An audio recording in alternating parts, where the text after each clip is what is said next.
Good morning, everyone. It's Anifa Menon from hearthealthbrainhealth.com, encouraging healthy grieving and mindful actions. Today, I wanted to tell you that I love going for morning walks. So I usually like to see the sun coming up, and I like going through the forest on many days, and it's such a beautiful experience. So today, when I was walking through, I was thinking, how would I explain this? What's the word that would define this feeling that I get when I'm here? And I thought about it, and the only word that came up, and it came up repeatedly, was the word sublime.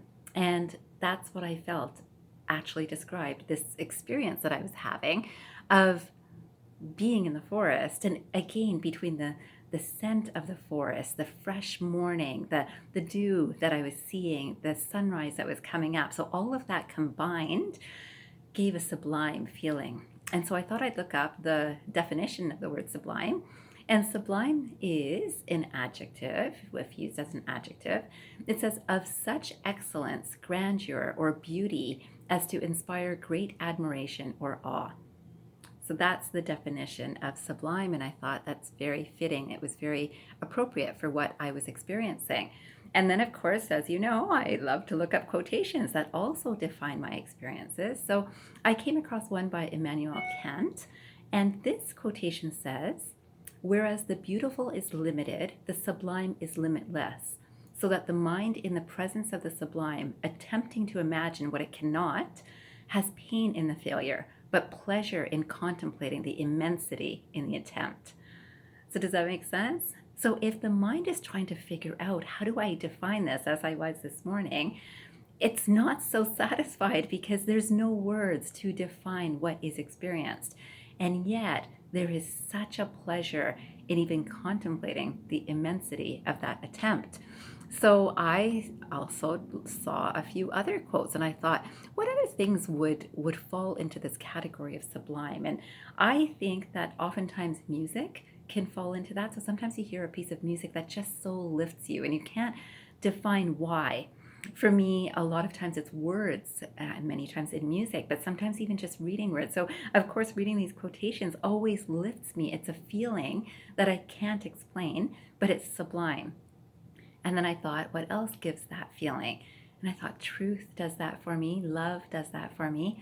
And I came across this one quotation by George Eliot, which says, the sublime delight of truthful speech to one who has the great gift of uttering it will make itself felt even through the pangs of sorrow. And I truly believe this. So again, I'll repeat this. It says, the sublime delight of truthful speech to one who has the great gift of uttering it will make itself felt even through the pangs of sorrow. And so a lot of times we know that there's something about truth that sometimes is not so easy to express, but needs to be expressed. And we know it at the back of our mind, or maybe from our higher selves. And sometimes we have the courage to express it. So I'm today expressing my experience of the forest, which might seem very simple for you, yet it is my truth, and it is a truth that I think a lot of people can experience. So again, music, words, writing, there is the feeling of peace, there's the feeling of love that also is very not easy to define, but there is such a pleasure in trying to understand it, right? From a different perspective where it's just like, there's no words, there's beauty that we can see, right? So beauty in the environment. So even in the forest, it's just, there's something so magical about the experience. And sometimes we can see an incredible sight. It's again, could be sunrise, sunset, could be a nature sight that you're seeing, like a waterfall.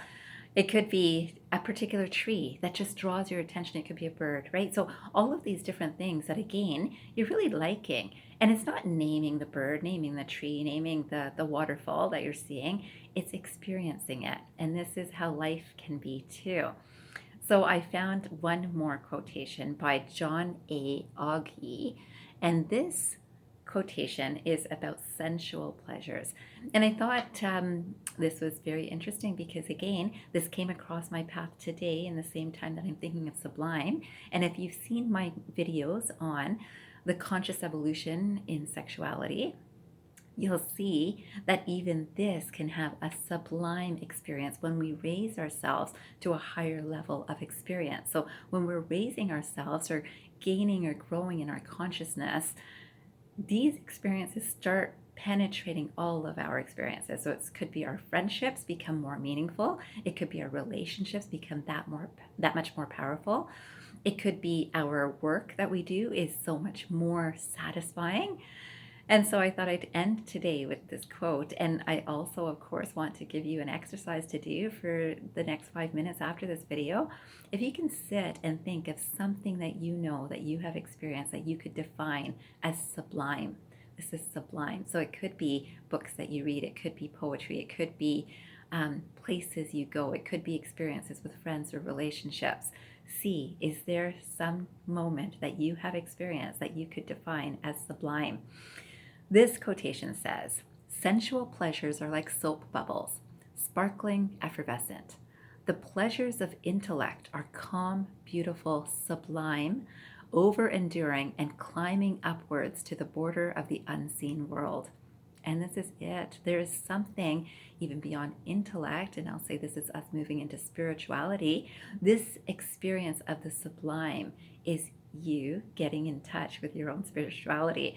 So I hope you have fun doing that today and understanding that, wow, if you're seeing from that perspective, you're using your higher self. And if you're not, I'm here to help. So I hope you have a fantastic day ahead. And I hope you also remember, transform your mind and transform your life. Have a great day, everyone.